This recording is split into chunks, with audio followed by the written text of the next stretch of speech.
We're back, and we're thrilled to be joined by this week's Beast of the Week, Michael Wolff. He's the author of the book that made tsunami-like waves this week, All or Nothing: How Trump Recaptured America. Wolff is a lifelong Trump chronicler. His first book, Fire and Fury, a behind-the-scenes expose of the first Trump administration, was, as you can imagine, not well liked among MAGA supporters. And there's already been vehement pushback on the new book. The director of White House Communications, Stephen Chung, has referred to Wolff as a lying piece of shit and a fraud with a peanut-sized brain. And in a joint statement, Trump campaign manager Chris Lasavita and Trump policy advisor Jason Miller referred to Wolff's latest book as total garbage. Alina Habba, counselor to the President of the United States, warned Michael Wolff, prepare to hear from my lawyers. So, Michael, are you a lying piece of shit? Well, two things. First, it was a lying sack of shit. A lying sack of this. The keen verbal facility of the White House communications staff. And I just want to push back slightly on the lifelong implication here, because I did have a life before Donald Trump, as we all did. It's hard to remember it now. It's hard to remember, a month ago. So was your question was, why did I go back? Yeah, I mean, this is your fourth book on Donald Trump. A, how has he changed from the first book, Fire and Fury? And B, what made you want to go in and, I mean, what's fascinating about the book is you started during the campaign. There was no sense of how the campaign would end, and you couldn't possibly have foreseen the extraordinary drama that was to unfold over the next 9 months of the attempted assassination attempt, of Biden stepping aside, of Kamala stepping into the ring, just drama week after week. Well, I think you could anticipate, as you always can with Donald Trump, part of the spectacle or part of the charm even, that something unexpected and gobsmacking is going to happen. And certainly, I mean, at the beginning, I thought, well, I mean, he's going to be indicted, and there are going to be trials, and he may well go to jail, and that would have certainly been dramatic. But oddly enough, that seemed to be the zenith of drama. But oddly enough, it actually has been even more dramatic than that. Something more difficult to anticipate. The fact that he would defeat and defy the entire legal system and rise like a phoenix. People spoke to you for the book. How has the temperature changed since you, I mean, we can see in the blowback. Well, But- I think honestly, I would say, I mean, and remember, the people who speak to me, I mean, I've been doing this for so long, and know these people, or many of them, so well. I mean, some, they may even cross the line into friends, actually. And I would say that, I mean, the people around Donald Trump have much the same feelings as the people not around Donald Trump. I mean, they're incredulous about what goes on.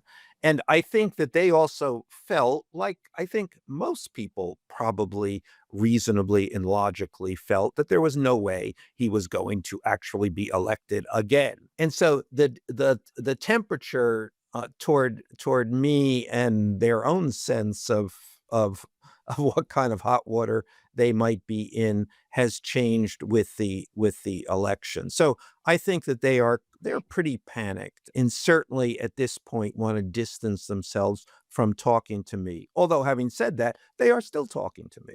Right. It's so interesting. Like, I always wonder, I'm reading your book right now. I think it's fantastic. It's super, super interesting. And I wonder, with everybody in his orbit so incredulous about the way he conducts himself, why do they continue wanting to be in his orbit? Is it actually worth it? Can you please describe that to me? I don't understand. Well, I mean, if you're in the political business, and if you're a Republican, and if you're a Mhm. Republican political operative, you really have no alternative. I mean, the alternative is binary.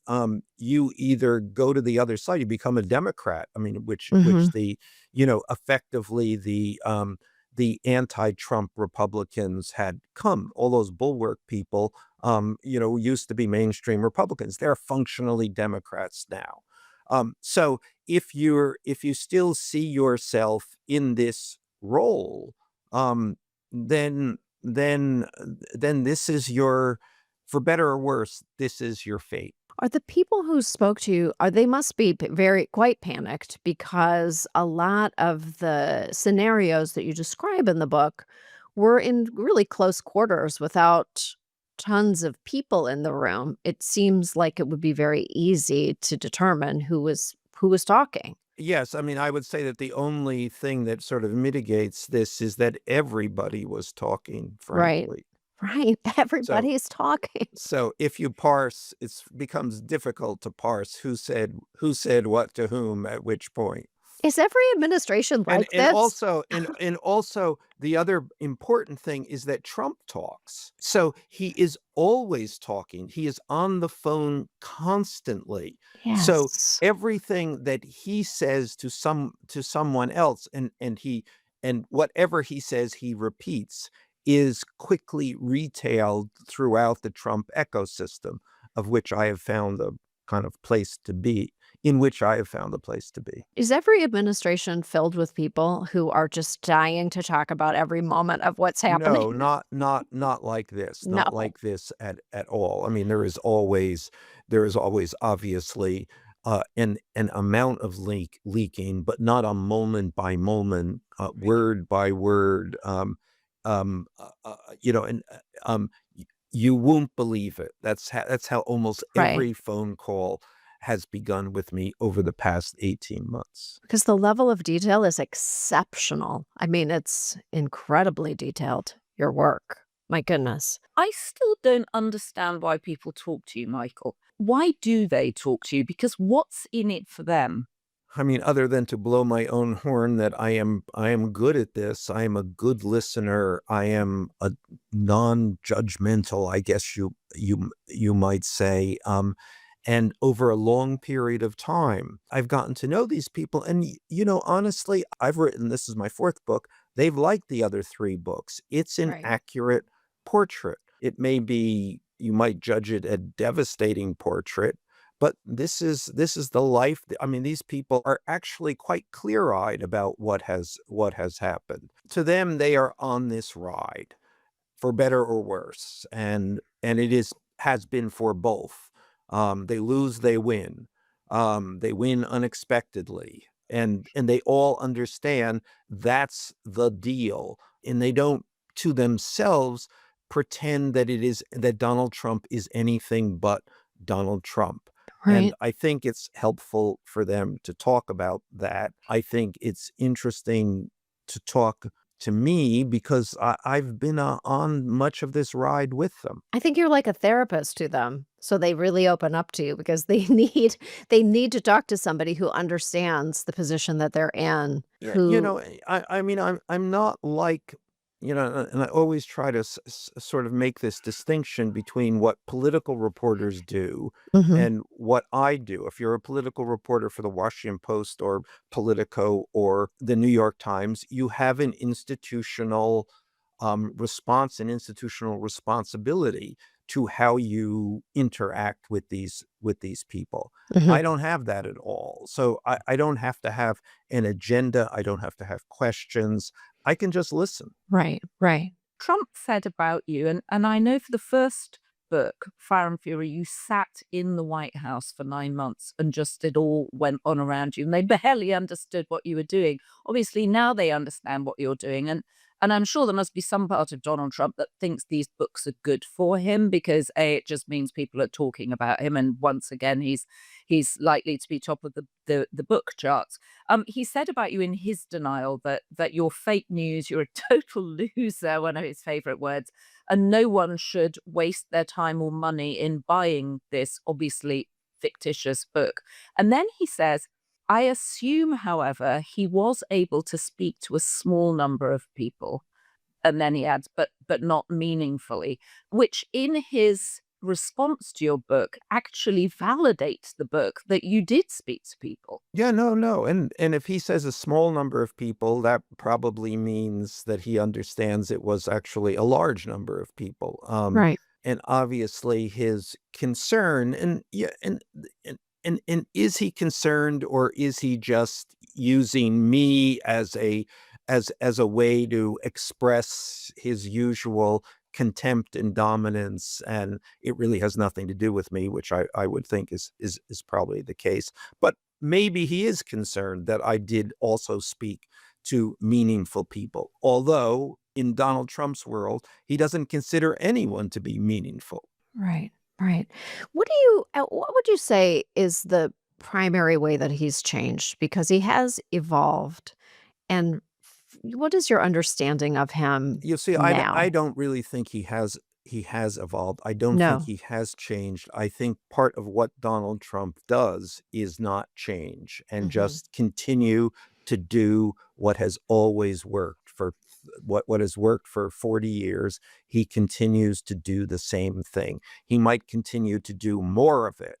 And one of the things about what he does, which is generate conflict, Mhm. you have to continue in order to maintain this. Your conflicts have to be bigger, and I think that's where we are now, and why we're so kind of surprised and knocked back on our heels over what has happened in the last month, because the provocations are just greater. Is there any feedback that you think that he would receive from the public that would cause him to change course? He'll read the headlines. He reads the media as well Mhm. as anyone, better perhaps.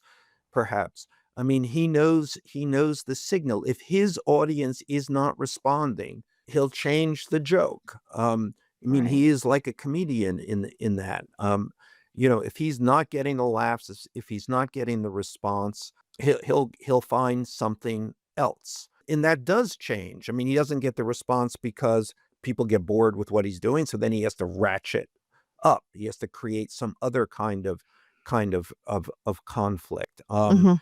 I think it's a helpful way to think about Donald Trump, to just think about the reactions he's looking for, because it's all about reactions, not about policy. It's not about accomplishing anything. It's not about a legislative agenda. It's about reactions and the media reaction primarily. I guess I wonder if do you have additional concerns with, Kash Patel and all the people that he's put in place, Pam Bondi? Do you have concerns because they're so vengeful? Because, when we look at what happened at the Kennedy Center, it's impossible for us to trace it back, but people think it kind of like goes back to when he was first president in 2016, and like a slight against him that he held on to for all that time. Are you concerned about their desire to change libel laws, which they have expressed? Terribly concerned. I mean, I think it is. I mean, the media is in a very, very precarious position, a more precarious position, I might say, since, I don't know, Joe McCarthy. I mean, it's extreme at this point. Yeah, yeah. We're recording this on a Wednesday, and yesterday it was announced that they're going to decide who the press pool comprises of. Is that something we should all be concerned about? Yes. To me, the press pool has always been a kind of a weird artifact that hangs around. Why do you have to be in the White House? That's just a performative thing on the part of the media. Susie Wiles is in your book. She's such a fascinating figure to me. Where is she right now? What do you know of what her thinking is right now? She's keeping her head down. She Yeah. has survived in the Trump sphere, because she's incredibly disciplined and understands that her singular role is make the trains run on time. And anything else, stay out of. I mean, she stays out of his way. Every other chief of staff has ultimately come to tears because they actually believe that they might be the real chief of staff, a real chief of staff, which is obviously not the case. So, Michael, what is it like for the people working around him? Are they all? I mean, there's so much of this book that reminds me of Wolf Hall and the characters around kings, like Henry VIII, and one can only think of his wives, divorced, beheaded, died, divorced, beheaded, survived. Are they at each other's throats? Yeah, they hate each other. I mean, I think that that's that's really clear. I mean, it's a very I can hardly conceive of an atmosphere that's more fraught than this. They're always obsessed with who's leaking to whom, and they are all leaking. And then this jockeying for proximity around him, and being in his favor or out of his favor, and not wanting to be associated with someone who is out of favor at any given time. I mean, so just think of this as a pyramid, and at the top is this figure wholly mercurial, who you can't predict what he's going to do, but your own survival means you kind of have to be somewhat successful in making those predictions. Everybody is moving either out of the way or in the way at any given period of time. I mean, they're feeling it. And also remember, he treats people terribly. I can't even imagine being spoken to in the way he speaks to people. You're now curiously there's a reward. I mean, in my book, there's a lot of verbatim conversations, verbatim tirades toward his lawyers. Yes. And these are absolutely humiliating. Imagine being people who have had long and in some cases very respectable legal careers being dressed down. At one point, in the middle of one of the trials, he addresses the lawyers and says, and he's saying this without irony. He's saying, "Have you ever heard of a man named Perry Mason?" That's interesting because all of his media references are, decades and decades old. But it also is true. And, I mean, what he really thinks of lawyers, they should be television lawyers. And so that they have to stand there and take this. And when he says, "Have you ever heard of a man named Perry Mason?" That's not a rhetorical question. He wants an answer. Have you heard of him? Do you know what Perry does? How does Perry do what he does? You would think that these people would say, "I got to get out of here. I'm leaving. Why should I take this?"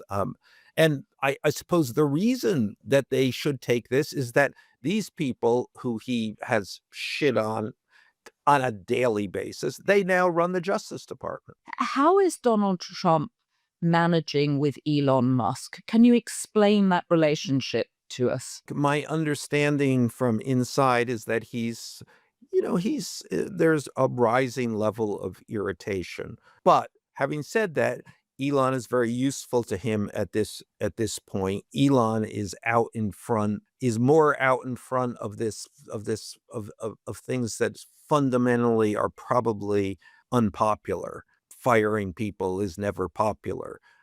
So Elon will take the incoming on that. So that's useful to Donald Trump.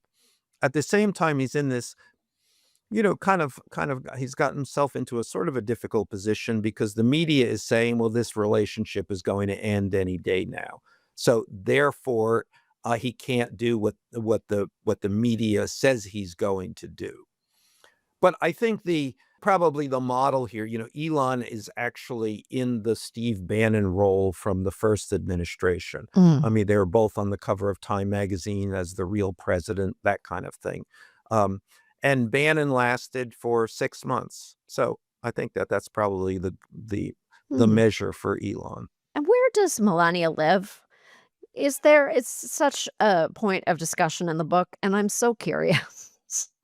It's not really known, is it? it actually is sort of known. She doesn't Mm, live with him, or no. they spend very, very, very little time together. At one point in the book, someone describes it as whenever she's at the White House, was at the White House, or was at Mar-a-Lago, it's like she's a guest. And she lives in, basically she lives in Trump Tower now. And that's so, Barron goes to NYU and they live together, which Mhm. is, if I were a freshman in college, that would be not exactly the circumstance I would want. Well, I don't know. I've seen some of the NYU dorms. I think Trump Tower would be preferable to the NYU dorms. But is Melania coming back onto the scene more? I mean, notably, she was absent for 18 months from the From the campaign. campaign, from any of the never made a trial appearance, would not sit next to him at the convention. On her one appearance on the last day was contingent on him not being in the VIP box. But on the other hand, I think I think they are matched in their particular opportunism. She published this absolutely peculiar book, Oh, which yes, I read it. continues. My theory is that it's the first AI written bestseller. Oh, 100% agree. Hard agree. And there's no one even thanked in the book, probably because there is no one to thank. I don't even think she read it. Yeah, no, it's it's Mm-mm. it's it's kind of extraordinary. Mhm.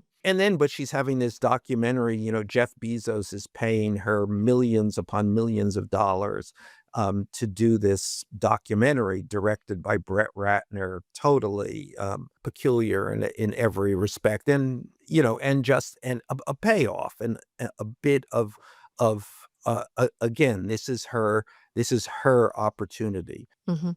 What you call the journalistic elite, they are not are they not happy with you, or what is their issue with your work? They all work for a company. They're all Right. they're all institutional players. I am the last, and there used to be many, many, many people like me, Mhm. but I seem to be the last independent player here. Right. And I also try to always make this distinction, which people have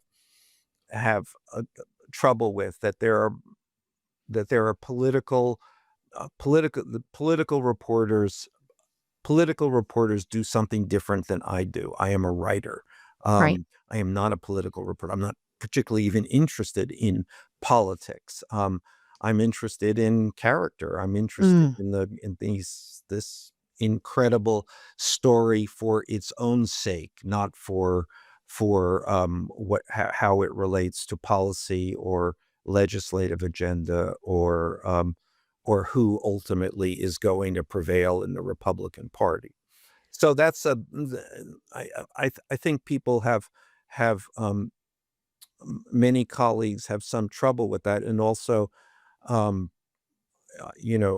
I don't know, because I sell more books than they do. I Right.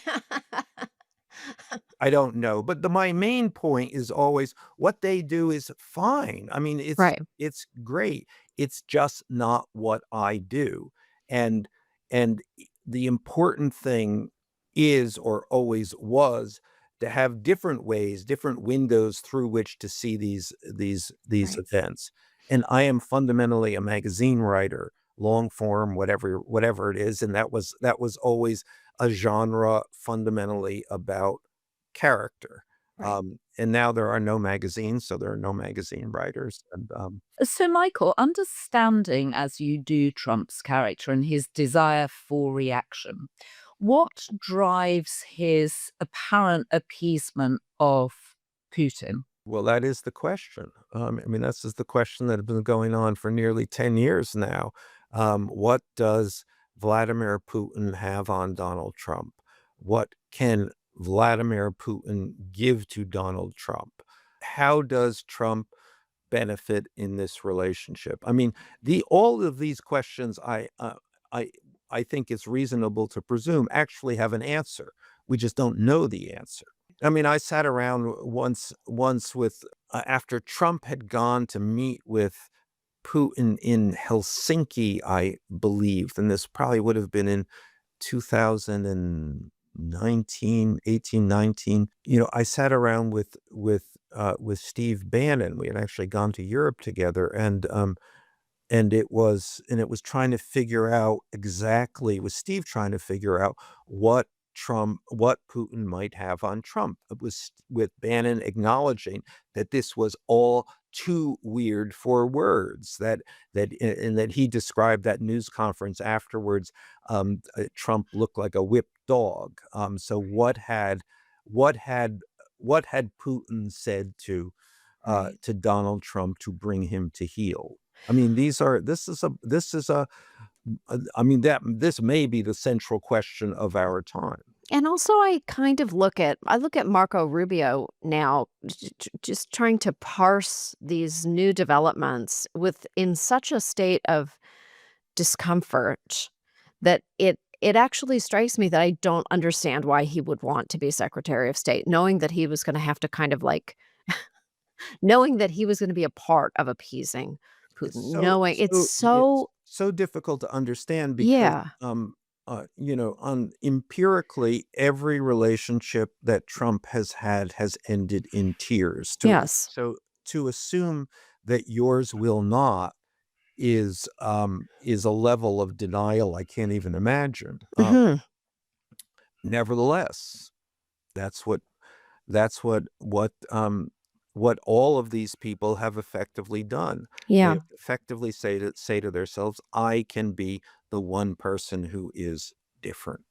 Um, and the one person who actually has been different, who went the distance and emerged from it and benefited from it, is Jared Kushner. So, Right. um, I would say that's uh, you know, that's the example that people should be looking at, and they should the fact that Jared is nowhere to be seen, they should be saying, "What does he know that I don't know?" Right.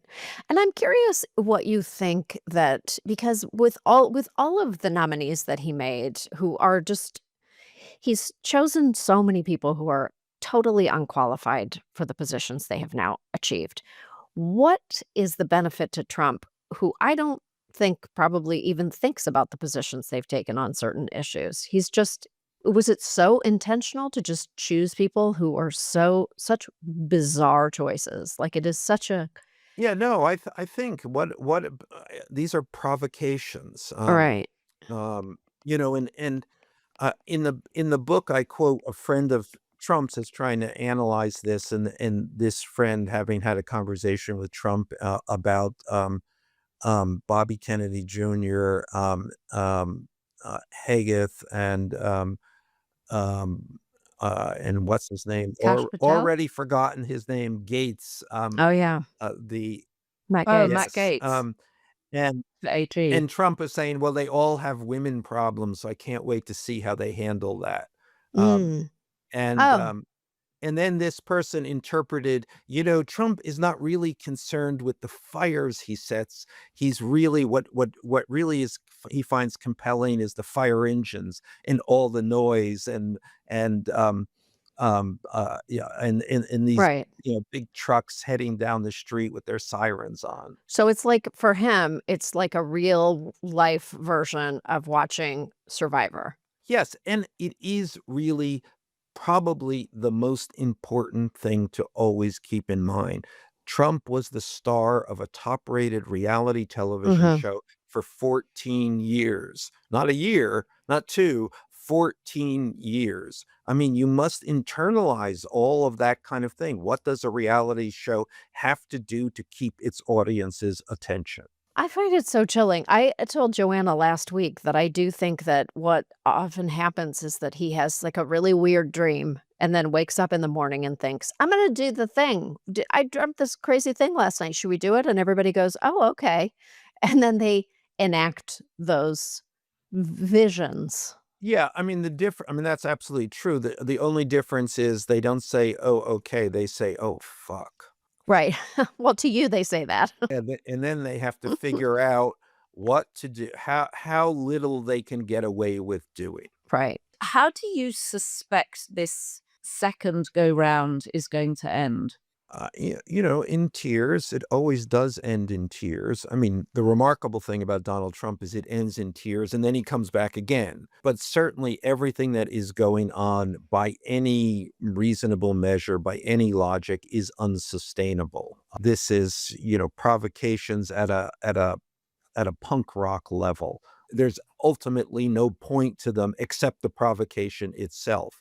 And eventually, this is, the whole idea of an autocrat, of a despot, all of that is very difficult, if not impossible, if not ridiculous even to consider in a society that is as complex as this one. I mean, it is eventually all of this, the powers that be, and there are fierce, fierce, fierce powers rebel. I mean, if the bond market goes south, you're out of business. I mean, no matter who you are, Right. no matter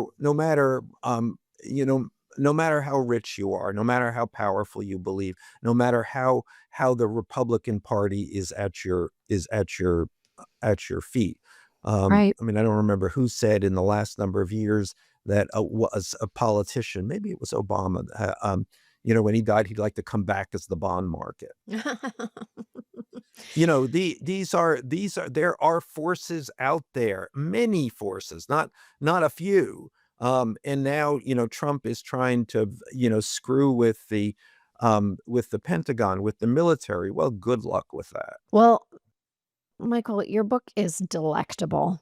I'm enjoying it so thoroughly, and I really love your work, and I hope you're already writing a fifth book. I really hope I am not, I but really, somehow unfortunately. begin on their own.